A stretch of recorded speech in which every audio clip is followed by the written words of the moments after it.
Hey folks, welcome back to the channel.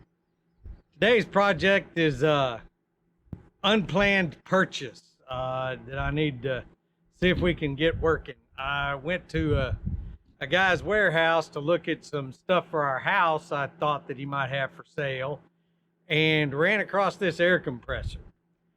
I'll show you a little bit more about it, but the gist of it is it was an air compressor brand carried by Home Depot. I don't know how long ago.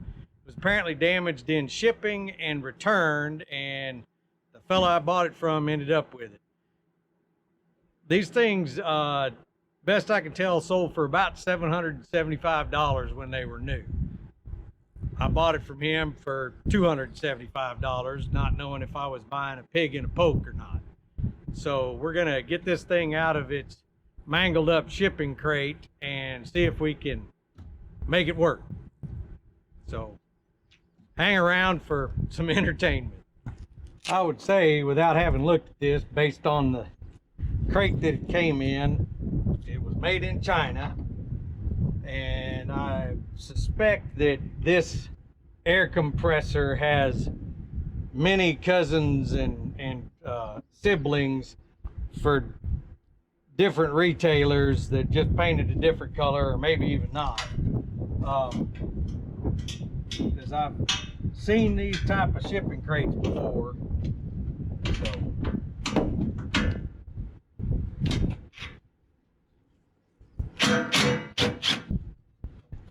and all the stuff I've seen in these shipping crates has come from China.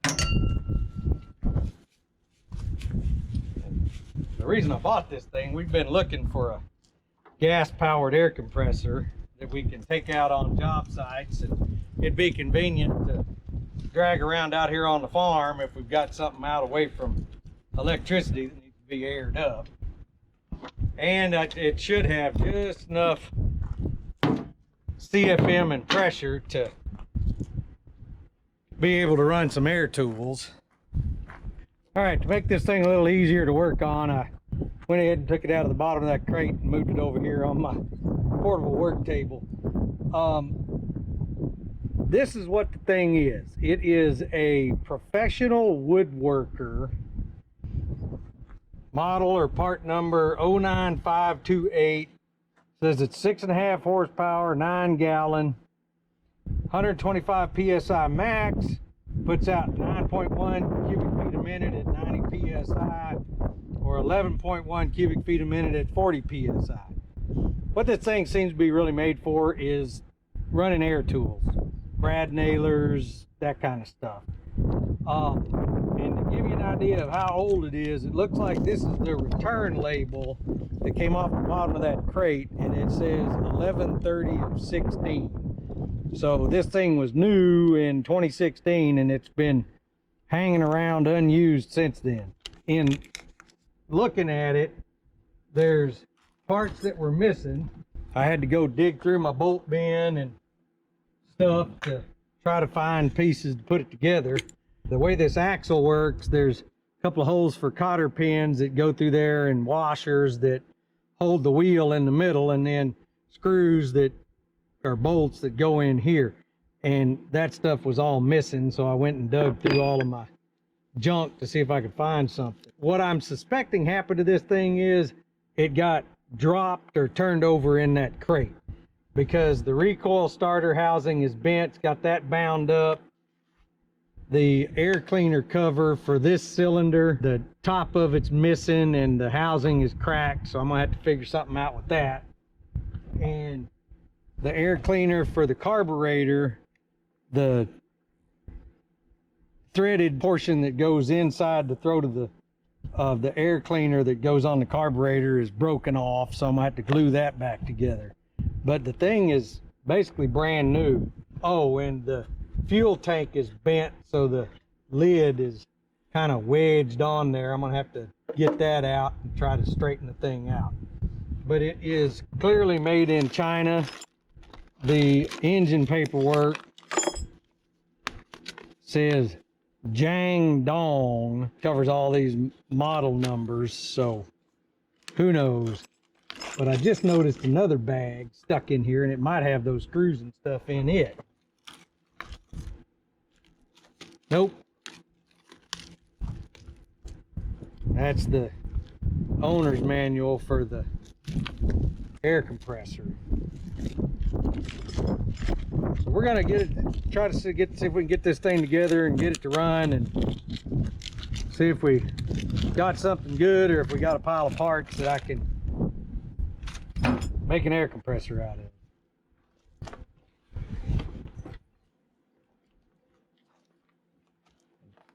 I can see why somebody would send it back, given that they just bought something brand new and it showed up looking like somebody threw it on the back of the truck.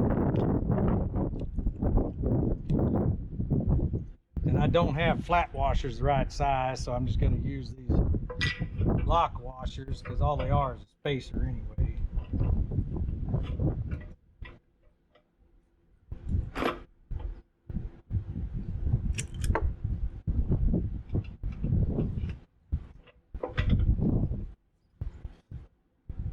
Well, that may be too thick.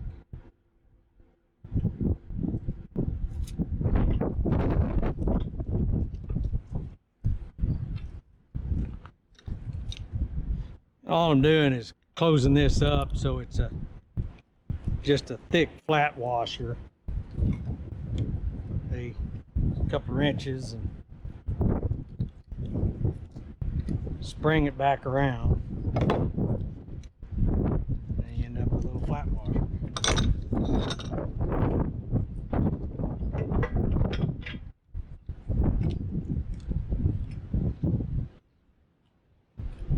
That was enough. Now the concrete will fit.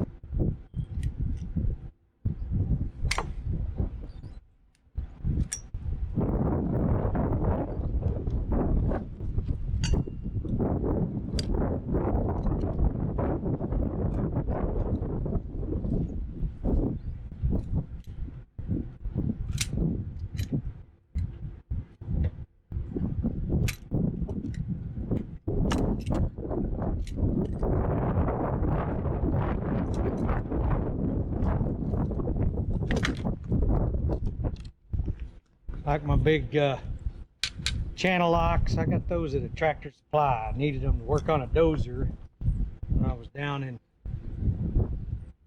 I don't remember, Oklahoma, I think. And you'd be surprised how many times a big giant set of channel locks like that comes in handy.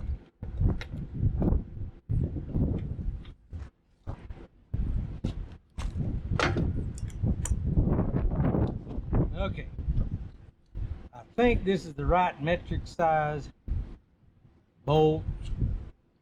It's actually a panhead screw. I don't know if it's going to work or not. I might need to put some Loctite on it.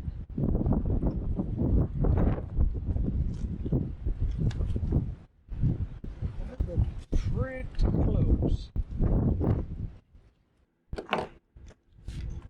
So, as is normally the case, I did not have exactly the right thing, but I had close enough to work. I had to go back over to the bolt bin, try to find a couple of flat washers that will give me enough space and allow that lock washer to lock and keep this screw in, I hope.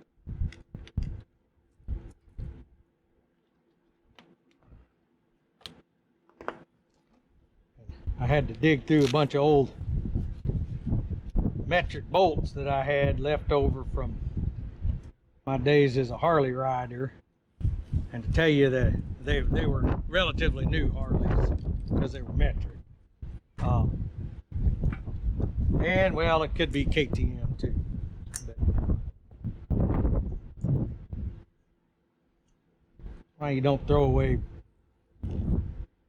screws, nuts, bolts, washers.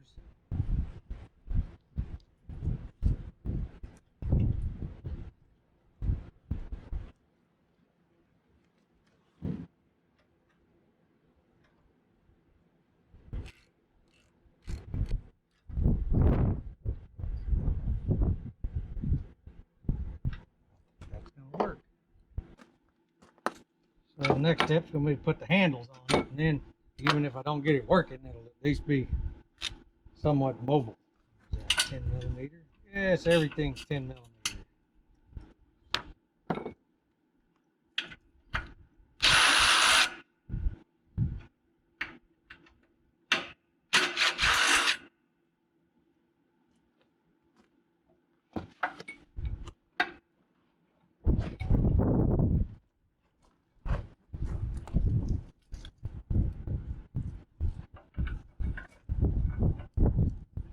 The holes in this thing awfully sloppy.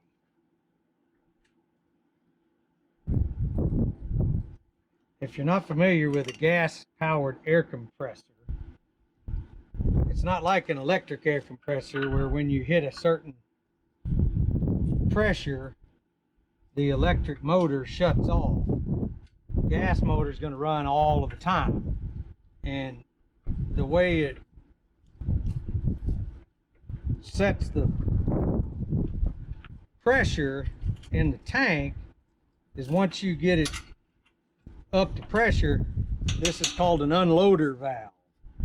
And it unloads and the pump system, basically the compressor system basically goes into a bypass, for lack of a better term. Okay, they drilled these holes all kinds of crazy, and this one isn't far, these two are not far enough apart to get this dang bolt in. Good manufacturing. It's no wonder these things aren't made anymore. Alright, I'm gonna open this hole up a little bit to get enough clearance for the bolt to go through and lock the handle.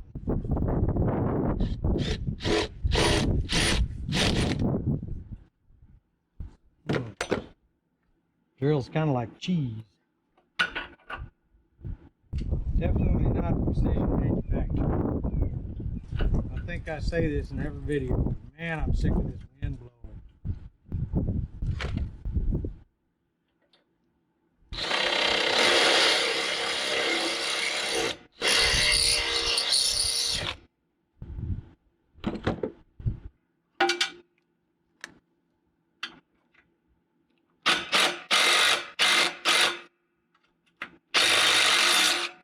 Ah, you piece of freaking cheese crap.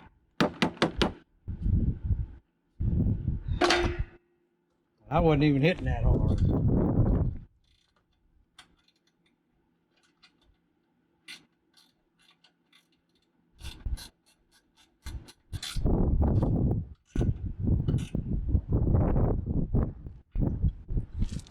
Well, that's why. The thing's about 4 threads too long. Guess I'll have to drill that out at some point and put another bolt in there. Next thing I need to do is get this air cleaner assembly off of the carburetor so I can get that gluing up while I try to straighten this and straighten this. So we're gonna start taking this thing apart and see how bad it's broken up. It's pretty bent. I'm guessing they dropped this off of the back of a truck or something.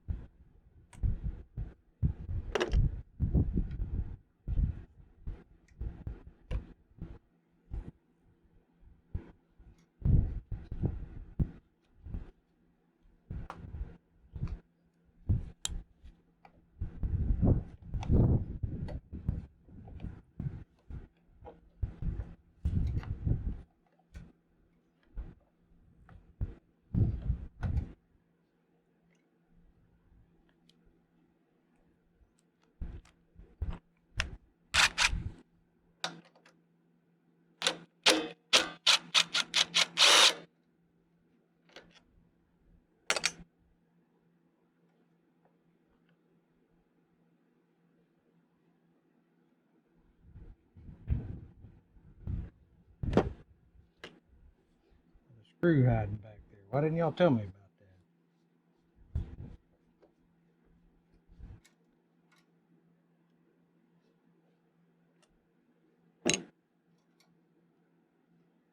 Okay.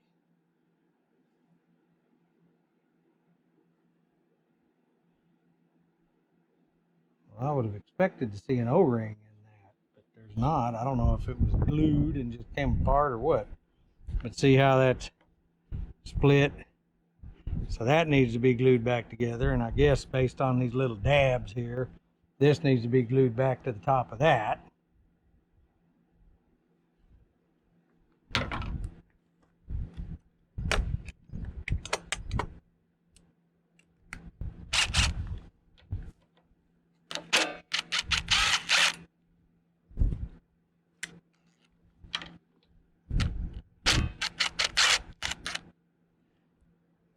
At least this wasn't like that Briggs and Stratton that I worked on here not too long ago.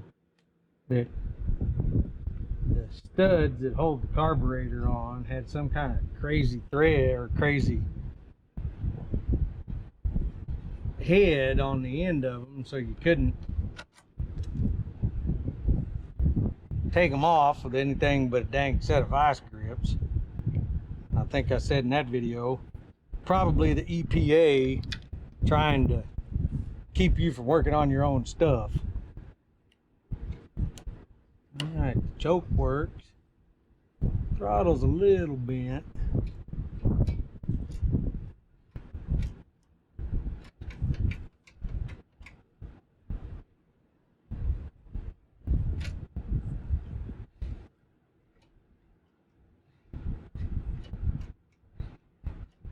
Well, that's moving a little tight. And see, this is where it's broken off down inside there. I don't know if you can see that with the sun. So we're going to try to glue that back together. Since we're using a fast set epoxy, once you open the tube, if you use the mixing tip on it, it's a one-time use because it's going to seal up and you might as well just throw it away. So we're going to add another little project into the mix. The turning fork needs the handle put back on it, and I didn't realize it, but there's no rivet. So what I'm going to do is I'll take what's left of that epoxy and set this in the handle, and once it sets up, I'll drill this and put a rivet in here so that the dang head doesn't come off again, or the fork doesn't come off the handle.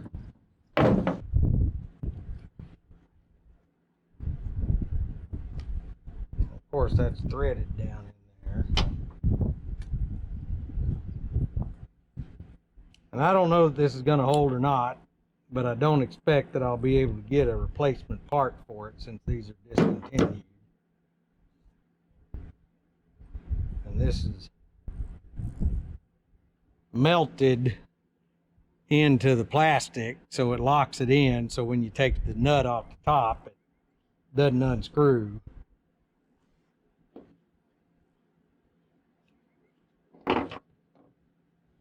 So what I'm going to try to do, of course this sun, I can't really show you much of anything. Down in here, there's threads, and I'm going to shave those back so that stud will go down in there and then fill that whole mess with glue.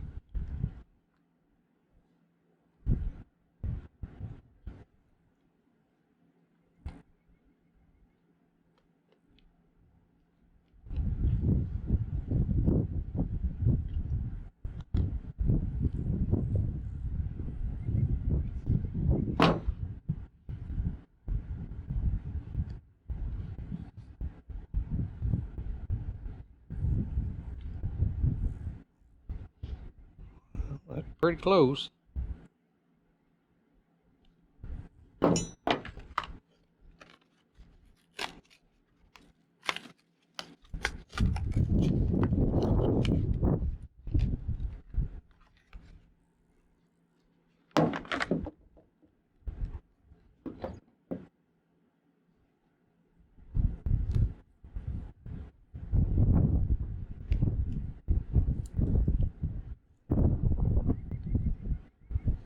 See, this mixes in the right ratio in this tip.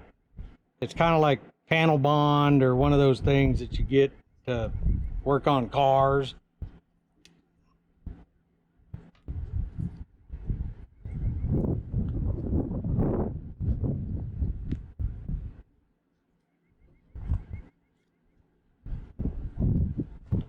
gonna try to show you this. I don't know if you can see it or not.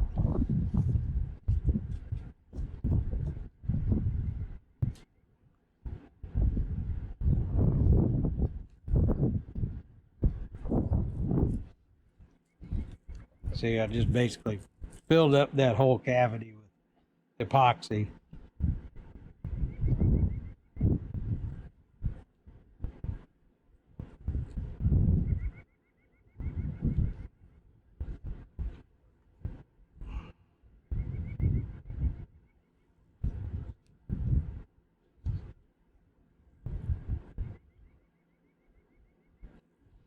Sure wish I had a way to squeeze that together, but I don't. Guess I can sit here and hold it for 5 minutes.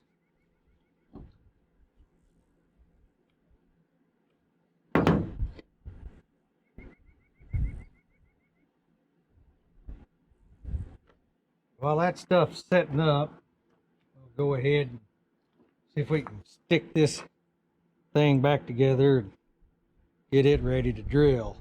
All I'm gonna do, I'm gonna save a little bit of this so I can put that top back on there, but all I'm gonna do is shove some of this down in that cavity and put the turning fork back on the end of the handle.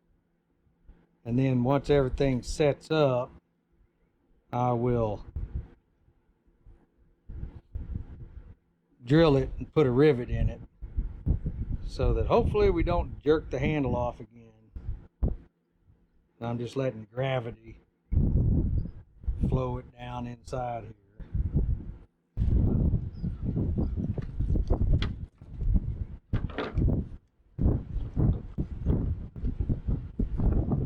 Doesn't good if you knock it over and break the thing off.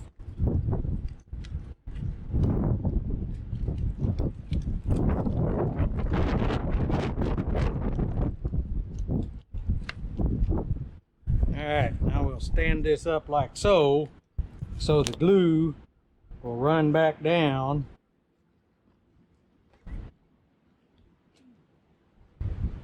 Hopefully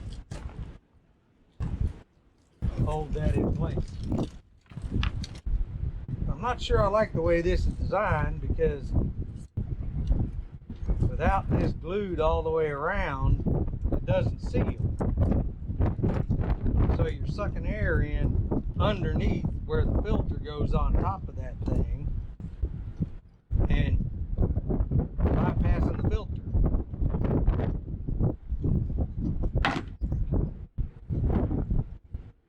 Maybe they hope you'll burn the motor up and buy another one pretty soon.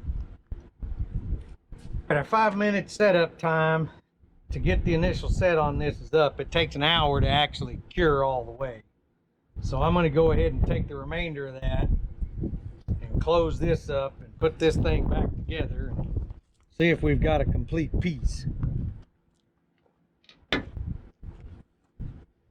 This dang wind blowing is one of the reasons I hate the beach. Wind's always blowing, sand everywhere.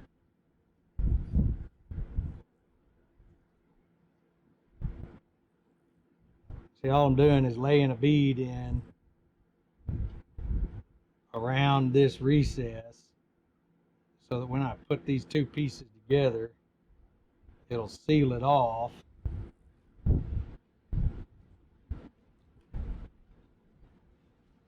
hopefully prevent air intrusion from bypassing the filter.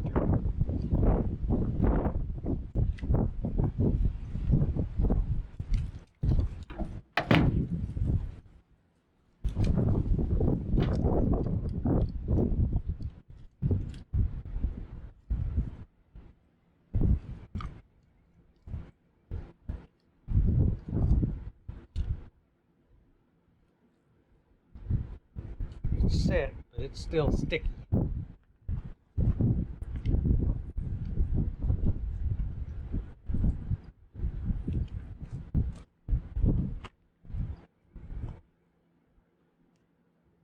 And this may be for naught.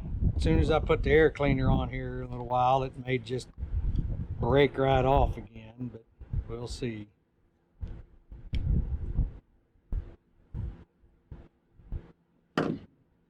Looks like I got it a little crooked. I always have a lot better luck out of this quick set 2-part epoxy than I ever have out of super glue. Only thing I ever successfully glue with super glue is my fingers.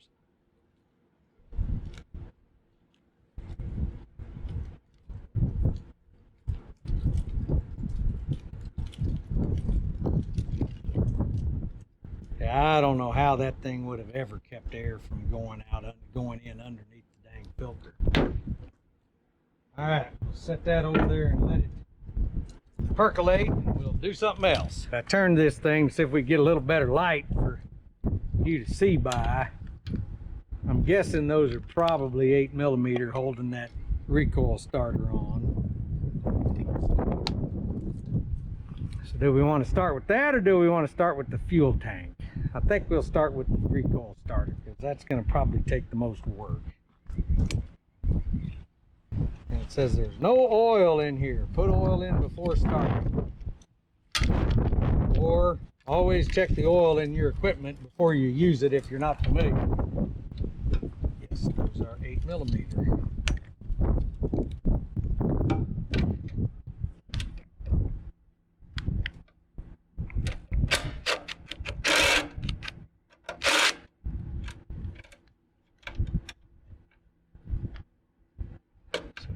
Captive.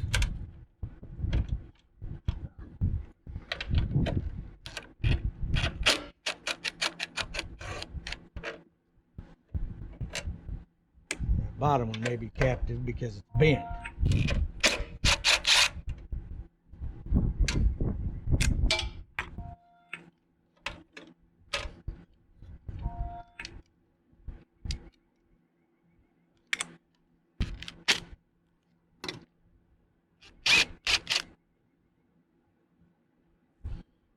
Feel spring pressure. Oh, well, that's interesting.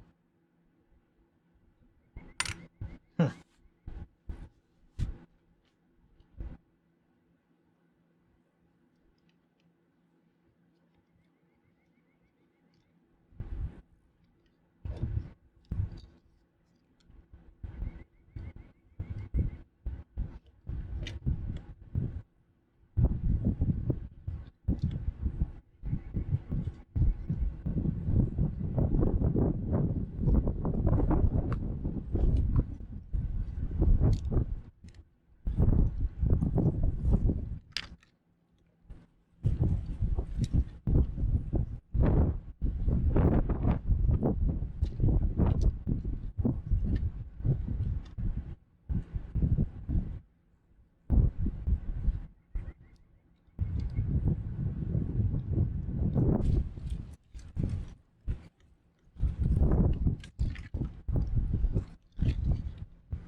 Oh, I knew it.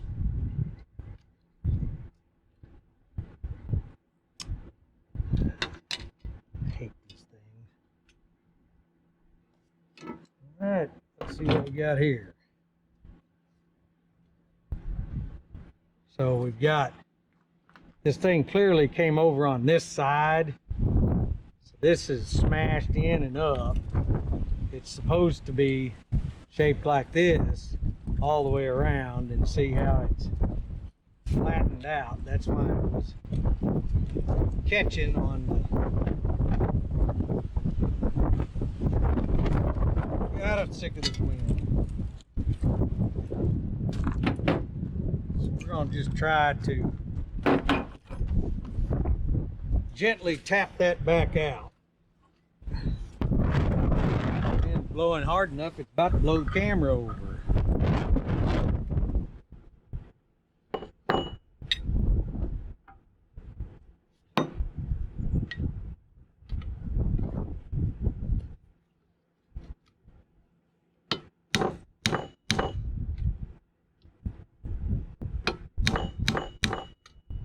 Kind of like doing body work on a car after it's been wrecked. You got to figure out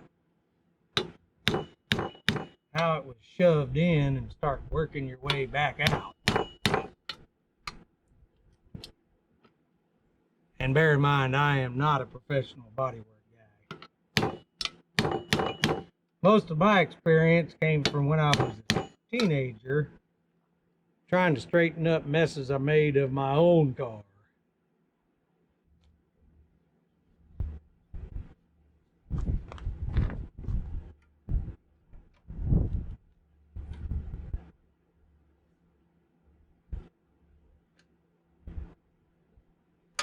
Let's see if that's enough to let that thing spin. It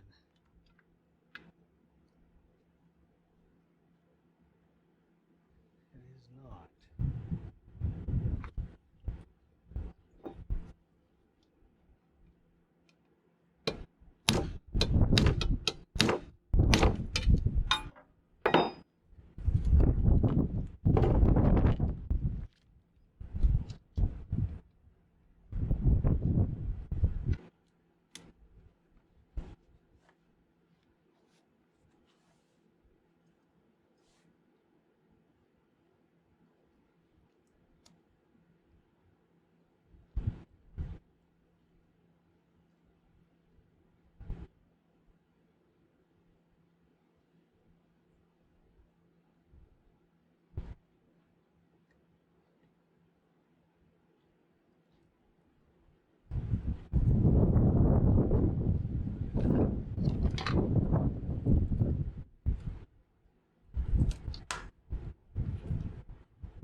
That's going to be entertaining.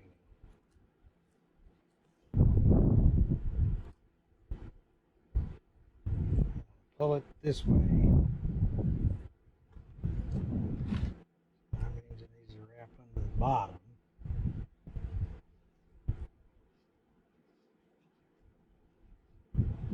Alright. You don't want to get too much tension on it, because when you go to start it, you'll overstress the spring, but you want it to have enough that it'll pull the rope back in.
All right, just enough tension that it should pull it back into the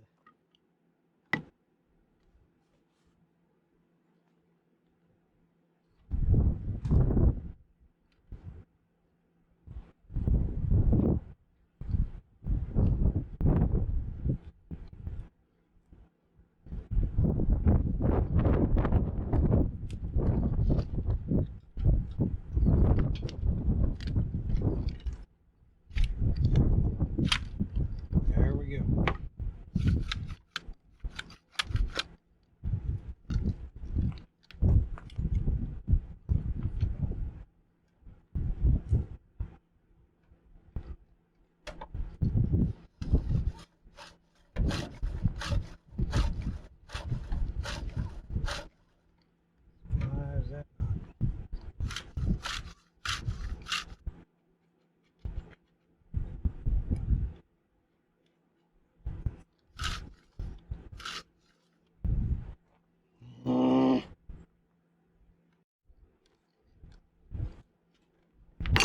Sitting here trying to figure out why this thing isn't working. Well, it's because I forgot to put a part in.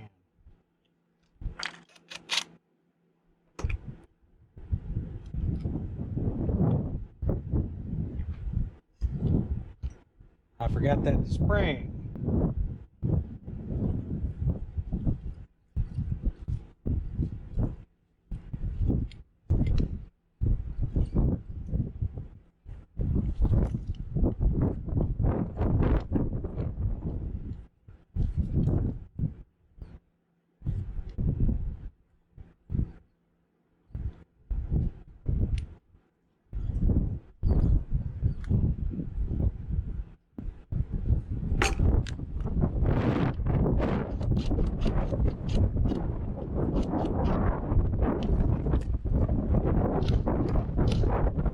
There we go. See, now the dogs come out of the gate. It helps if you put all the parts back in.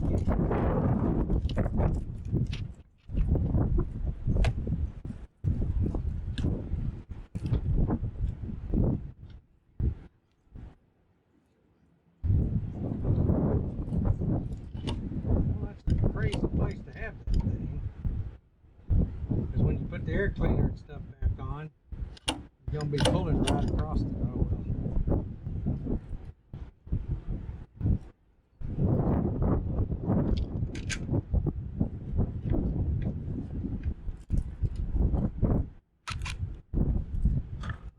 I don't know if y'all can see or not. I try to stay out in front of the camera, but I don't do as good a job sometimes as I probably should.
Bent too. Bad.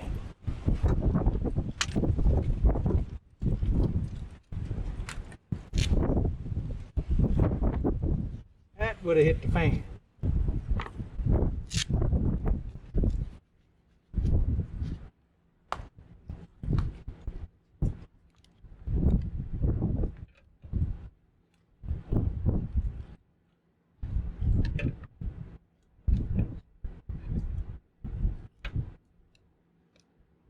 I don't know where my slide hammer has been packed. I'll try to jerry rig something together here. Actually, I think I do know where my slide hammer is. I did remember where my slide hammer was. That might work.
got it straightened up enough to go back together.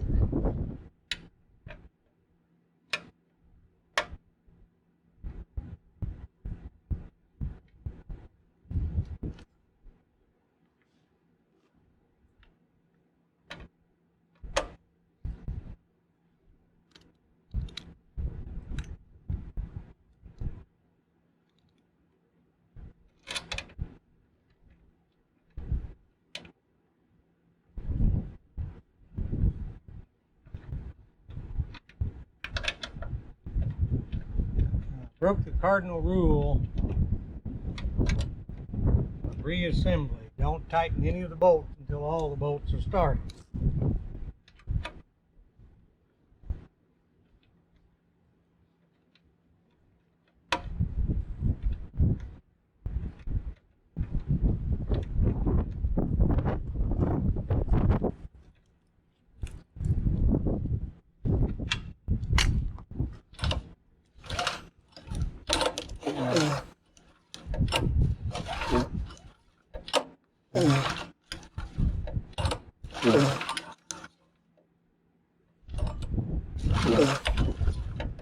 There, it seems to be working. Now let's go see what we can do with that.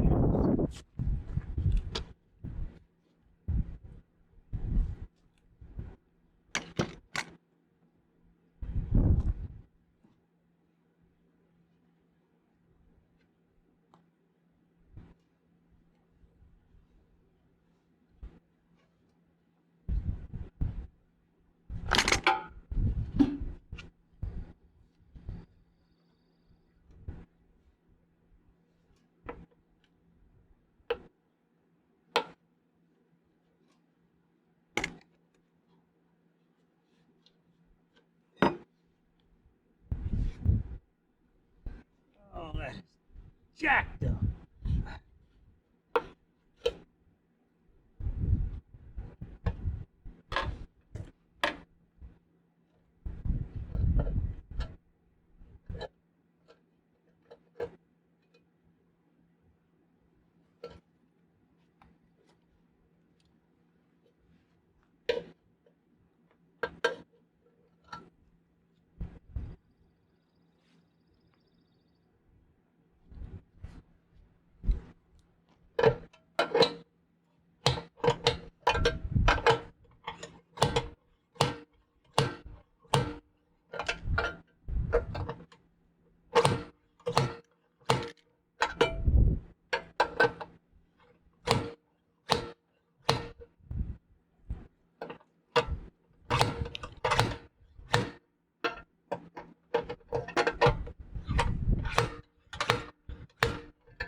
It's still bent a little right there.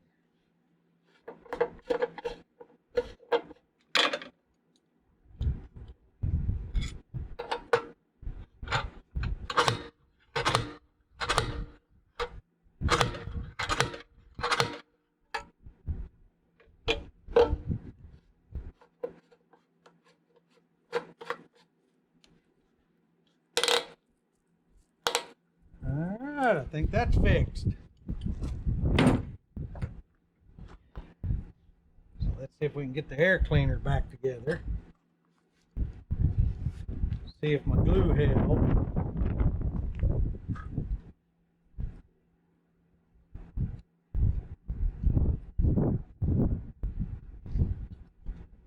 Seems like like it might have.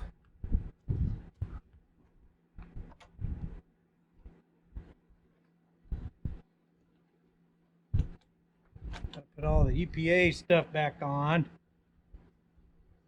Oh, UPS guy came and dropped something off, and he sent me a text on the way out of a copperhead. Looked like a couple feet long crossing the road up here in front of him. So it's already the season to start watching out for snakes.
That's kind of chintzy.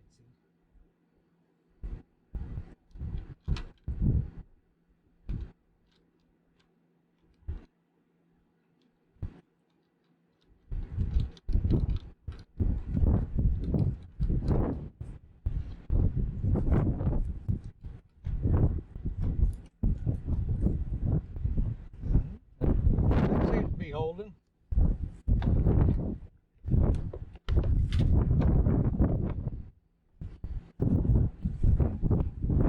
Hey, dummy.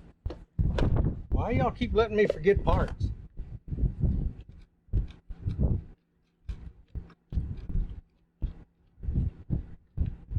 I was trying to figure out why this thing was so sloppy on here.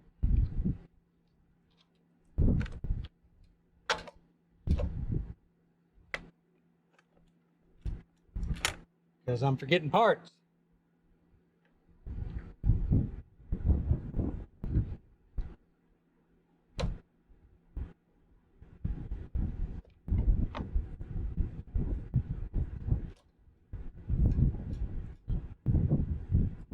Huh.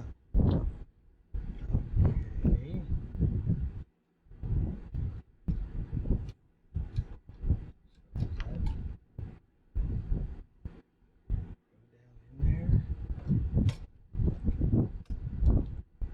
Oh, there's a locating pin broken off from its mishap.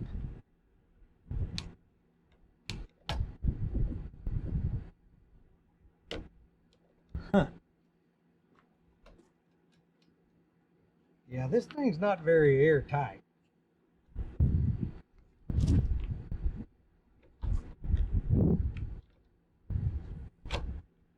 Motor will probably blow up for too long.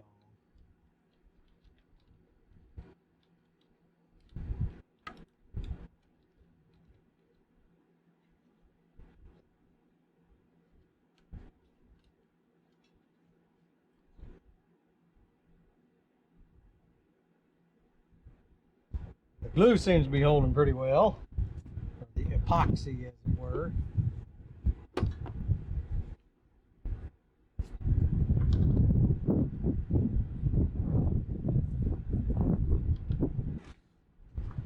Okay. Add oil before operating. Well, good thing I just happen to have some compressor oil.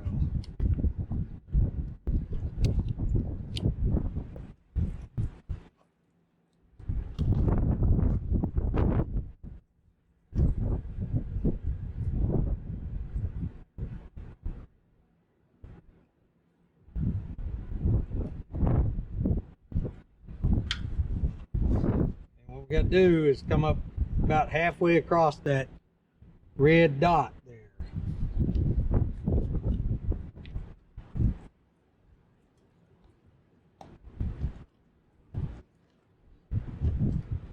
Let's see if the wind will help me pour this stuff everywhere.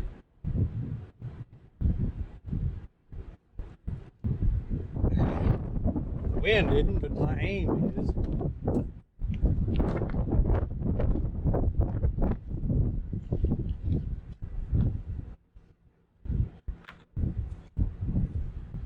That's going to take this whole quart. Well, that'll be enough to test run it. I might go get another quart of compressor oil. Just a little bit low.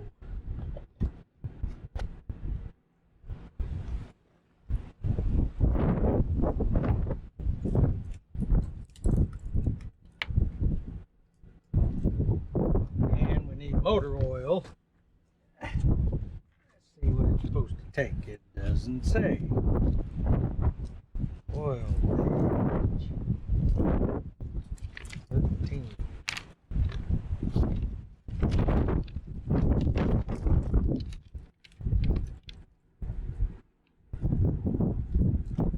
Well, apparently the Arabic numeral system is confusing to the Chinese because 13 is refueling, 12 is oil. Or can I not read the table of contents? Well,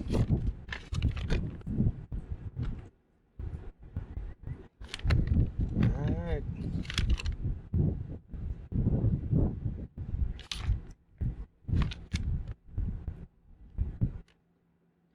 Well, it tells me when I'm supposed to service it, but it doesn't tell me what goes in it.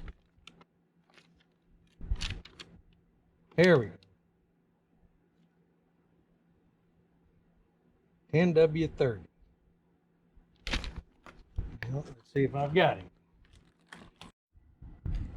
All right. I didn't have a funnel that was long enough to get in here, and the only size container of 10W30 I got is a gallon. So this should be entertaining. I don't know how much this thing takes, probably about a pint.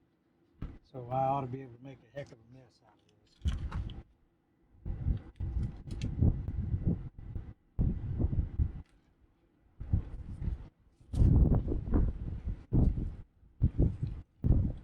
Did I get lucky? Just a little over. Right.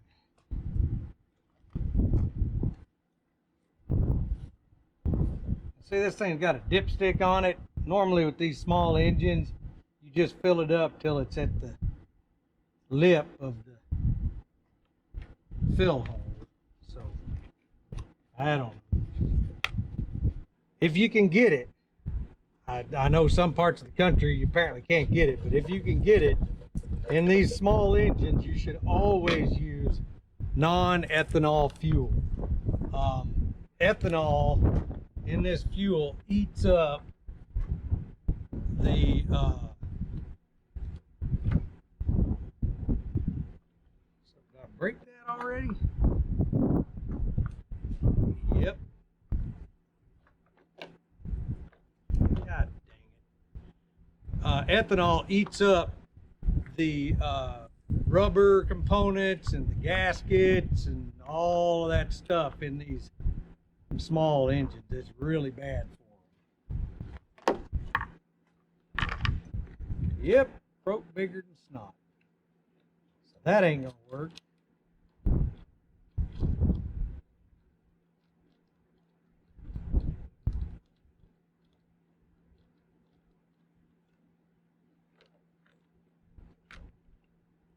Well, crap.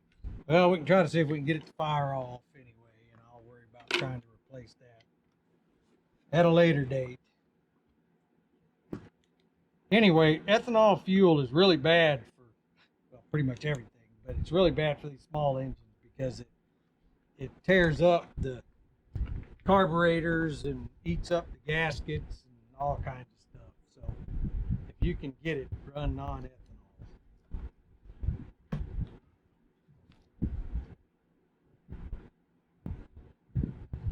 I think that the estimation of that epoxy curing in an hour was a little generous, because it's about 65, 70 degrees out here, so it should have cured.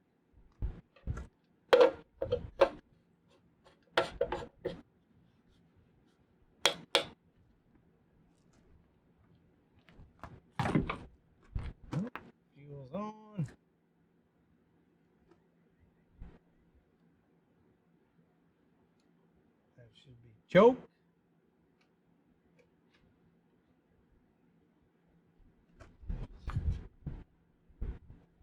Ignition's in the on position. Oh, on is this way. So the fuel bowl hasn't been filling up while I've been messing around. Helps if you read the instructions. I thought the arrow down here pointed that way.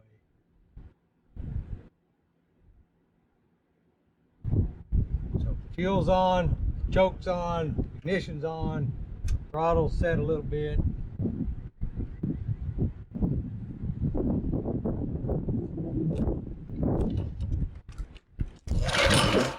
Nope.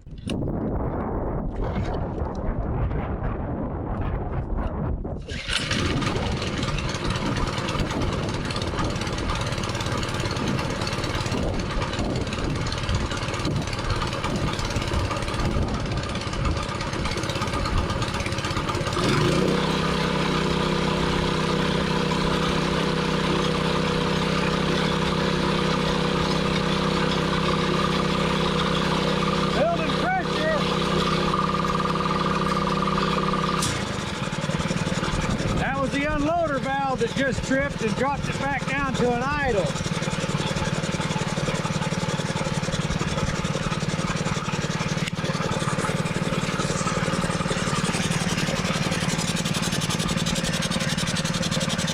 So you can hear the unloader valve letting off air right here.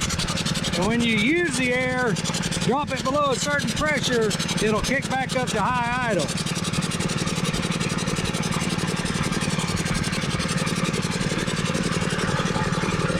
I'm going to pull the safety pop off to get it to go back up to high idle.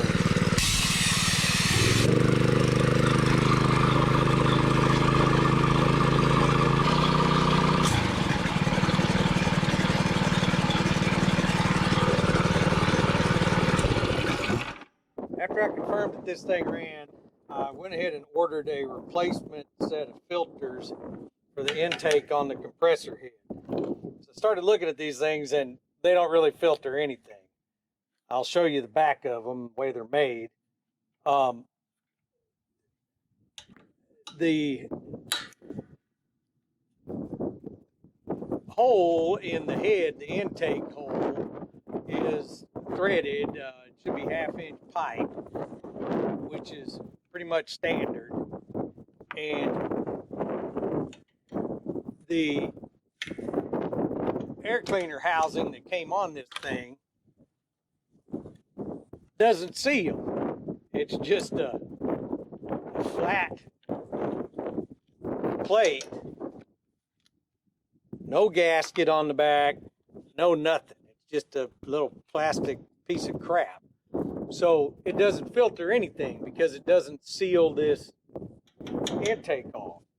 So what I picked up, some of these off of Amazon. It's just a standard air compressor intake filter for the compressor head. And they have a replaceable paper cartridge filter that's gasketed. And once you screw this housing on, it's just a twist lock. It just screws in with 1/2-inch pipe thread. Since we're putting steel into aluminum, I'm going to go ahead and put some pipe dope on here, not to seal it per se, but to keep it from having a electrolysis reaction due to the dissimilar metal and locking this thing in there. And all I'm going to put on it is a little bit of Rector Seal 5. It's just, not specific. I figure it'll give a little bit of a seal, but work more like an anti-seize than a pipe sealing compound. That's why I hate working with this crap.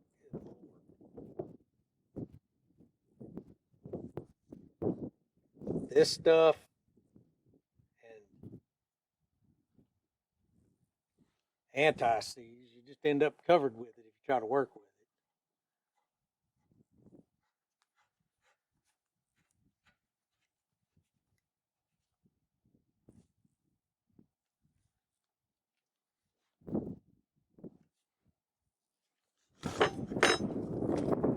pipe thread is a tapered thread. There's no reason to crank on it all crazy. All you're trying to do is just get it tight enough to stay in place.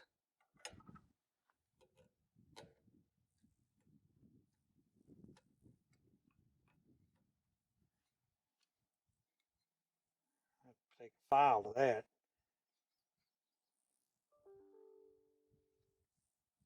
Or not.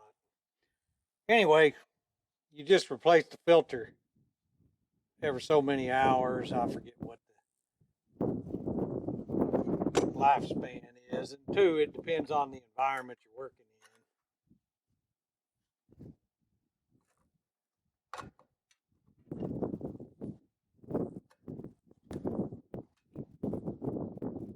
At the same time, I got the replacement filters for the air compressor side. I also picked up an hour meter that should pick up the spark signal off of the spark plug, and that way I can track how many hours this thing's run for maintenance. What I'm gonna have to do is probably drill a couple of holes and mount it right there. We'll look at it and see. Before I go to that trouble though, I want to make sure the thing's gonna work. So what you're supposed to do is wrap that wire around the spark plug wire 5 times, and then it just slips in the back and it should pick up the run time. So we'll give that a try. Just slip the wire inside this protective jacket. We'll see if we can get 5 times around it, and then I'll put a couple of zip ties on it that came with it.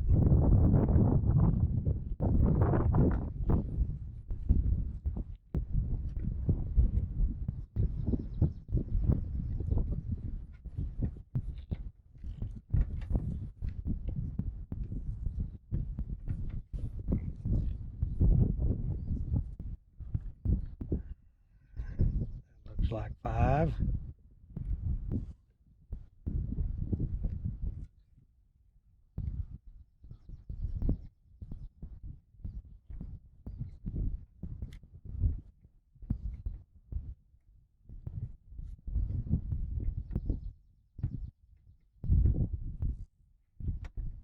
My thought was, since this thing's brand new and the maintenance schedule is based upon hours of run time, that we would put this on so we can keep up with it instead of trying to remember or just look at the condition of the oil and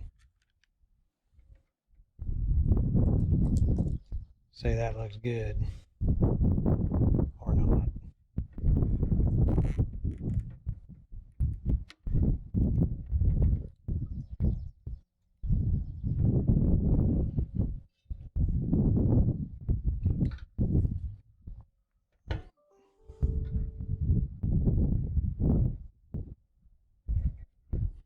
And we'll just run it down this throttle cable till we get over here,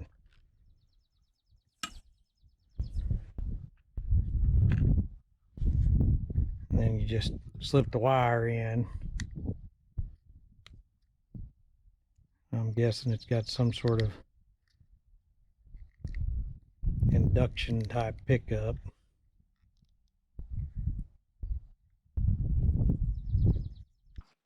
Now we'll fire this thing up, see if it's any quieter on the compressor side, and see if this hour meter works. And if it does, we'll figure out where exactly we're going to install it and get it installed.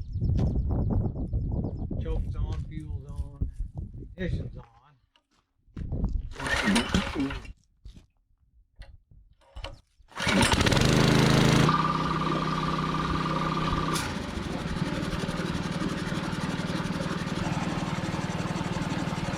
Since this hour meter works in tenths, it's going to have to run for 6 minutes before it'll click over to the next tenth. I'll bring you back when or if it clicks over. Let this thing run for 1/10 of an hour and it rolled over, so it looks like that's going to work. Now I need to get it mounted. I'm going to use the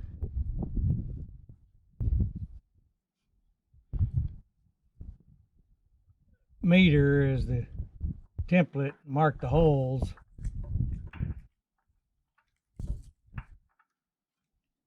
Yeah, and I'll center punch it and try to drill it. As thick as this is, I don't know how big I'm gonna have to make the hole to get the threads to take.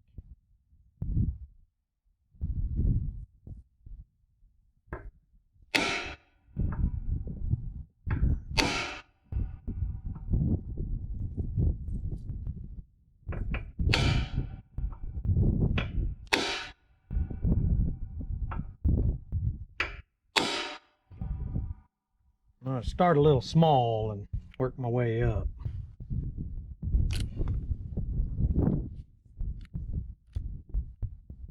And if y'all don't have any of these Milwaukee Brad Point impact rated drill bits, they are handy.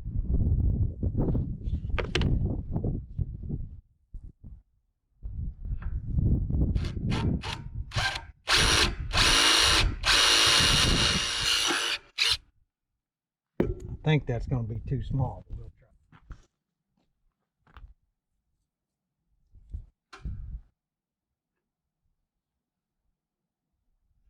I think I thought that's a little small. But you can make it bigger.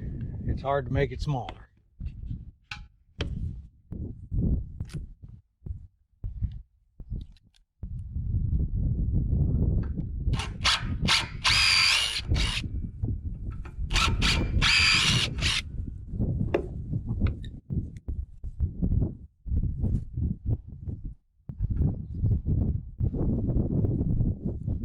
And part of the danger is with these screws coming out of China, they're usually not harder than what you're trying to go into.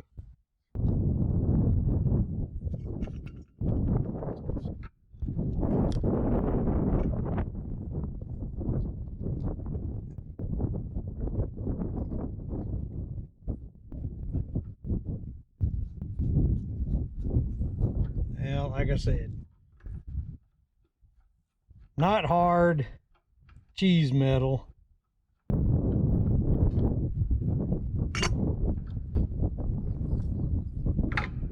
Yep, strip the threads right off. We're gonna go belt and suspenders. I had some 3M double-sided tape that you use to put body trim on, and I'm gonna go ahead and tap these out to 632, and we'll put some screws in it too.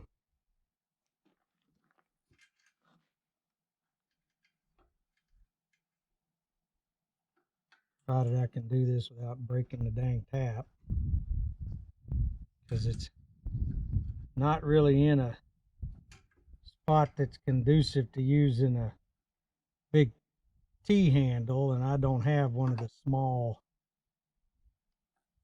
collet type T-handles for doing small taps. We got them at the shop, but I don't have any here. Always scared using these little bitty taps because I'm afraid I'm gonna break them off. The steel this thing's made out of seems awful gummy. If you ever tap stainless steel, it's sticky, or aluminum too. Oh, that little dude is twisting.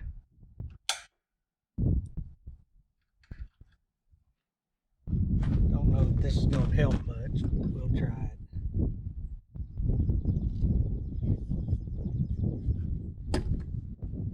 Since we're not doing high speed tapping.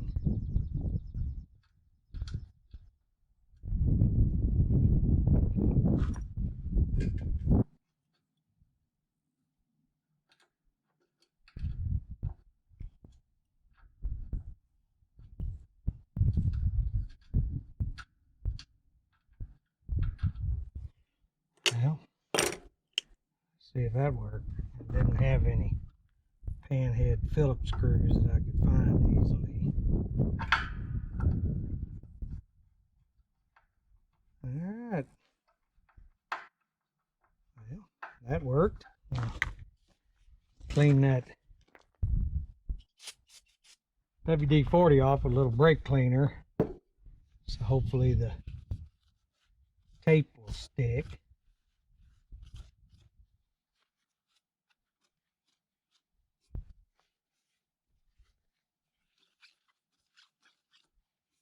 I might be melting the paint. Normally brake cleaner doesn't do that.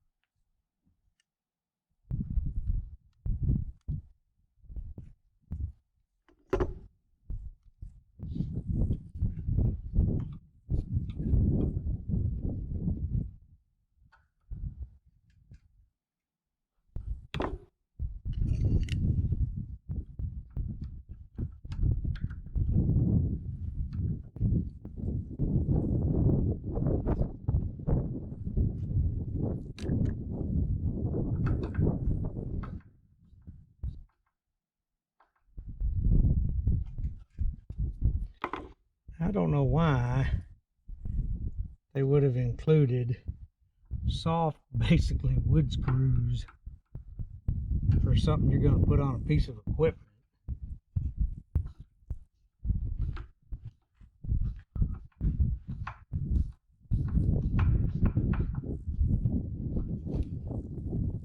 Okay, looks like that's ready to go.